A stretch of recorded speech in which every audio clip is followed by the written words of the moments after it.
What about that first TV interview, though? What do we learn? Well, Peter Barry Chowka is an American journalist, author and broadcaster who has been covering US politics for over 5 decades. He's a frequent contributor to the conservative AmericanThinker.com online magazine. When we spoke, I started by asking him what he made of President Trump's interview.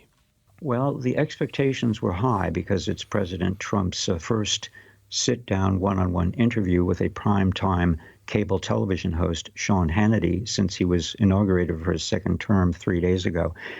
Hannity, by the way, is the longest-serving primetime cable news host, 27 years and counting at Fox News. And he has said that he's a close friend of Donald Trump's for 3 decades, which, as you probably know, makes it somewhat difficult to have an objective interview when you're interviewing your close friend. But this one was fairly decent, I would say. Now, I had a source in or close to the White House Oval Office during the production of the interview in advance, and he sent me email updates, and this was one of them, which I think correctly characterized the interview as it was finally broadcast hours later. He said, quote, "It was warm and relaxed. The tone of it pleased me, and the content, though mostly predictable, was very solid," end quote. That was my impression watching it. It was basically a redoing of many of the campaign themes that President Trump had when he was running president. He was pushed at one point, for example, on pardons for the January 6 rioters on the US Capitol, even for those who were violent towards police officers. And I wonder whether there is some disquiet in Republican circles about that early decision by President Trump. There is disquiet not only in Democrat circles, the loyal opposition, but in many Republican circles as well. And President Trump had a chance to address that.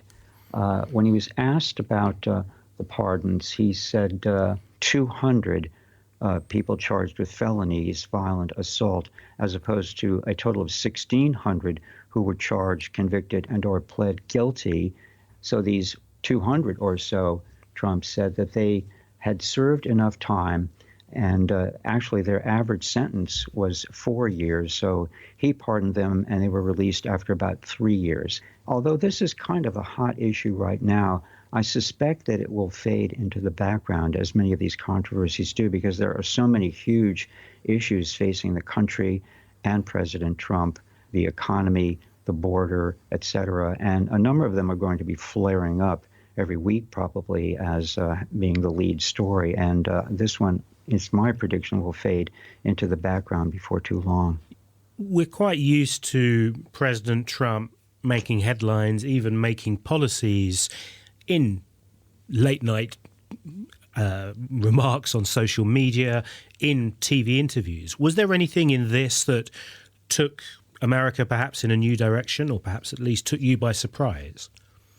He said right at the outset of the interview that he plans to release the secret files on the assassinations of President John F. Kennedy in 1963 and the Reverend Dr. Martin Luther King in 1968. And although many of the files have been released, some critical ones have never seen the light of day all these decades later. So that was an interesting point.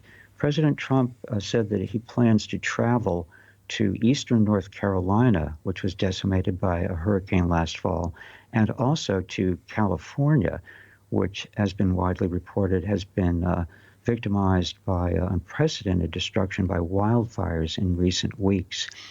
And President Trump made what is perhaps a news-making comment about that latter planned trip by saying that he is considering not giving the full amount of aid to California to recover until the Democrat leaders of California, including Governor Newsom, allow the water to flow again. And that relates to reports that the reservoirs were empty and there was not water available to the firefighters in Los Angeles when the fires broke out, which critics of the Democrat governor in California and the mayor of Los Angeles, Karen Bass, ascribe to their incompetence. So, others point out that President Trump, when he's giving these interviews, especially to a friendly source, will often say things off the cuff and not follow through with them. And then ultimately, as well, the law is in place in this country to provide guardrails to something that President Trump or any other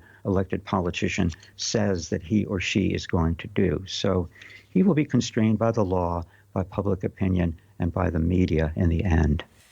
Your thoughts there of Peter Barry Chowka. He is a frequent contributor to the conservative American Thinker.com. This is Newsday on the BBC World Service.